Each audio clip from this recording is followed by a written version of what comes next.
High viewers, welcome to our channel. Kadapa జిల్లాలోని Pulivendula ZPTC, Vontimitta ZPTC స్థానాలకి ఈరోజు ఎన్నికలు అయితే జరుగుతున్నాయి. ఇప్పటికే కూడా అక్కడ ఎన్నికల కేంద్రాల వద్ద, అంటే పోలింగ్ కేంద్రాల వద్ద, ఒంటిమిట్టలోని ఒక పోలింగ్ కేంద్రం వద్ద టీడీపీ వైసీపీ కార్యకర్తల మధ్య పెద్దగా గొడవ జరగడం జరిగింది.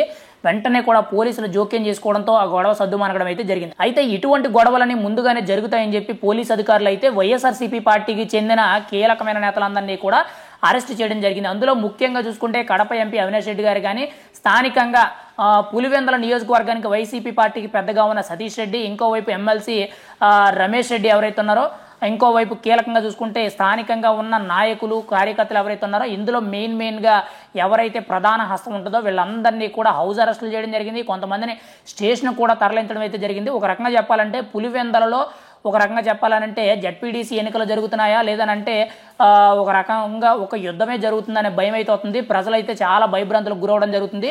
నిన్న ఆల్రెడీ ఒక కోటికి 5,000 నుంచి 12,000 వరకు కూడా పంచారని చెప్పి ఇప్పటి వరకు కూడా మీడియా అంతా కూడా కోడేం జరుగుతుంది. ఎందుకంటే ఎన్నికల రేపు అనగా ముందు రోజు రాత్రి చాలా సైలెంట్గా ఓటర్లకు డబ్బులు పంచడం అయితే జరుగుతుంది. డబ్బులు ఇస్తున్నట్టు వాళ్ళకి, తీసుకున్న వాళ్ళకి తప్పితే మూడో మనిషికి కూడా తెలియకుండా చాలా జాగ్రత్తగా డీల్ చేయడం అయితే జరుగుతుంది. ఆల్రెడీ ఇప్పటికే మనకున్న సమాచారం ప్రకారంగా చూసుకుంటే ఓటుకు 12,000 వరకు కూడా కొన్ని సందర్భాల్లో అందాయని చెప్పి కొన్ని పేర్లు అయితే వినబడుతున్నాయి. కానీ ఏం చేసినా కానీ పులివెందల్లో వైసీపీ గెలవాలని చెప్పి శతవిధాలుగా ప్రయత్నం చేయడం జరుగుతుంది. ఇప్పటికే కూడా ఎన్నికలు అయితే స్టార్ట్ అయ్యే కానీ ఎక్కడికక్కడ గొడవలు జరగడం జరుగుతుంది. వైసీపీ నాయకులందరినీ కూడా అరెస్ట్ చేయడం జరుగుతుంది. ఇదంతా కూడా శాంతియుతంగా ఎన్నికలు జరగడానికి ఇదంతా కూడా ప్లాన్ చేయడం అయితే జరుగుతుంది. సతీష్ రెడ్డి గారిని కానీ, అవినాష్ రెడ్డి గారిని కానీ, ఎమ్మెల్సీ ఎవరైతే ఉన్నారో ఆయన్ని కానీ మెయిన్గా వీళ్ళందరినీ కూడా అరెస్ట్ చేయడం అయితే జరిగింది. కొంతమంది హౌస్ అరెస్ట్ని, కొంతమంది స్టేషన్ కూడా తరలించడం అయితే జరుగుతుంది.